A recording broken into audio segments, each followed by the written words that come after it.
So hello sa Gaya Fam Squad! Samahan nyo pala ako sa vlog natin ngayon, ang A Day in My Life, kung saan first time natin makaka-experience ng snowboarding dito sa Canada. Nabili ko nga tong snowboard ko 2 years ago pero hindi ko pa nagagamit. Iniready ko na nga tong board ko at saka yung sapatos para bukas ready na. Pero dadaan muna ako kay Randy para manghiram ng goggles at helmet. Friday nga pala ngayon at may work ako mamaya, kaya dediretso na rin ako pagkatapos ko madaanan yung hihiramin ko. Yan po si Randy Lamboy. Basta. Ayos lang. Eto nga't pinahiram niya na ako ng ski goggles. Meron kasi ako sa bahay pero hindi ko na mahanap. Pinahiram niya na nga rin ako ng helmet dahil wala pa ako na ito. At dahil nga first time ko to, nagpaturo na rin ako sa kanya ng mga dapat gawin. Mabuti na nga lang, dinala ko yung board at sinukat niya. Pero unfortunately, hindi nagkasya ang sapatos ko sa board na binili ko. Hindi ko na rin kasi tinesting at tinambak ko na lang sa garahe. Kaya nga pinahiram niya na lang ako ng snowboard niya. Kaya nga, hindi ko na sukat. Ang tagal ko na nabili nun to 2022. Ayan, so pahiramin tayo guys.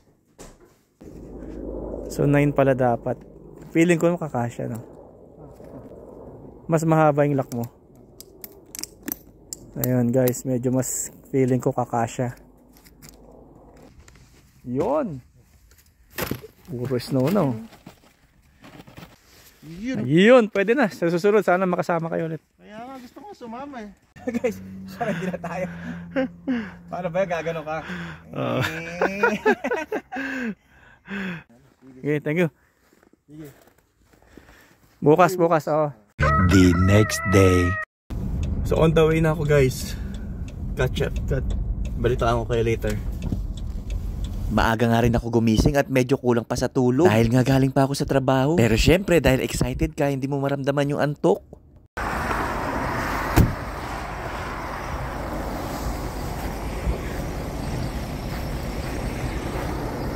Basta na. Basta. Kagigising ko lang kanina, sinabi ko on the way na ako. Kasi pag ano ko, oo, nag-alarm ako ng, di boy, pag ano ko, nag-alarm ako eh, di nagising. Punan muna natin yung gamit.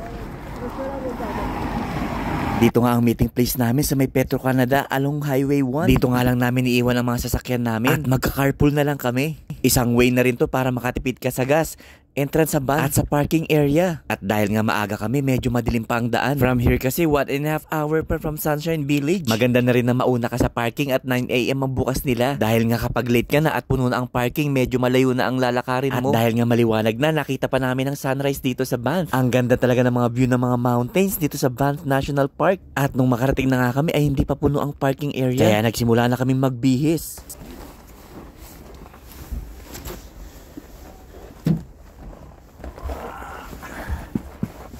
Ayan.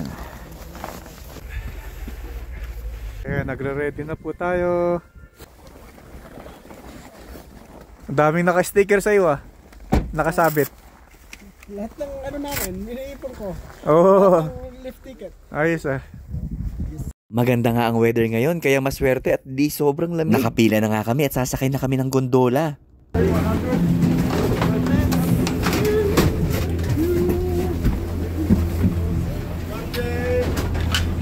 Hindi nila ano. Yun o. Solo natin.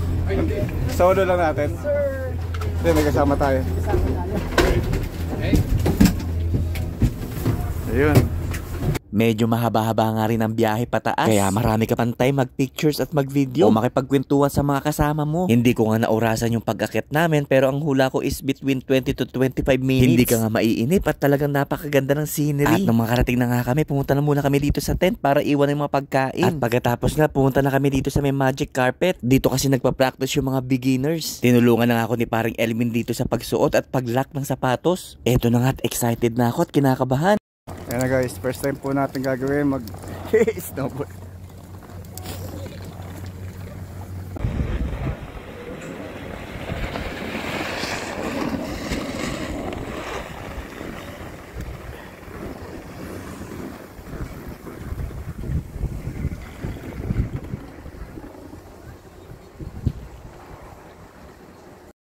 Ayun ang unang bagsak. Syempre ulit-ulit at aakyat ulit tayo.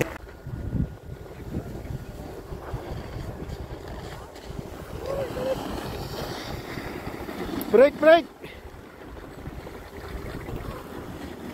Pagkatapos nga dito ay sumakay na kami ng lift. Dito nga lang kami sa may Strawberry Express map dahil nga maraming mga beginners dito at mga nagle-lesson.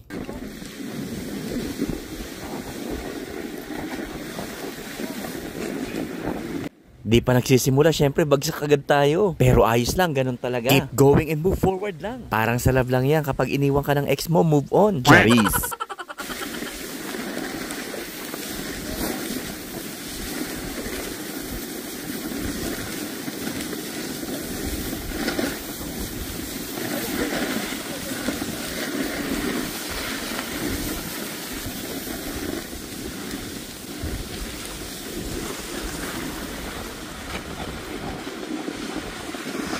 Medyo nahihirapan nga ako tumayo at mag-balance. Pagkatapos nga namin mag-lunch ay tinaray namin tong Mount Standish Express dahil nga mas maganda ang view at medyo mataas.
Pare ko.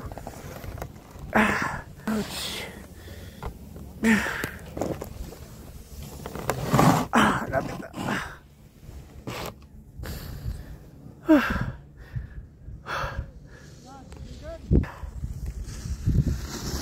Biglang, malapit na, malapit na.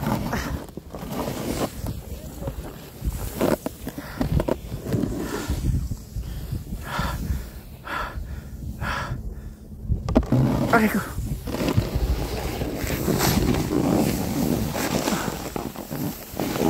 At dahil nga sa sobrang pagod ko na dahil sa mga dami ng binagsak ko, sobrang sakit na ng mga katawan ko. Kaya pag bumabagsak nga ako ay hirap na akong tumayo. Pero syempre kailangan mong tumayo at umalis dahil maraming dumadaan na nag-i-ski at nag-i-snowboard. Mahirap nang maaksidente at may bumangga sa'yo.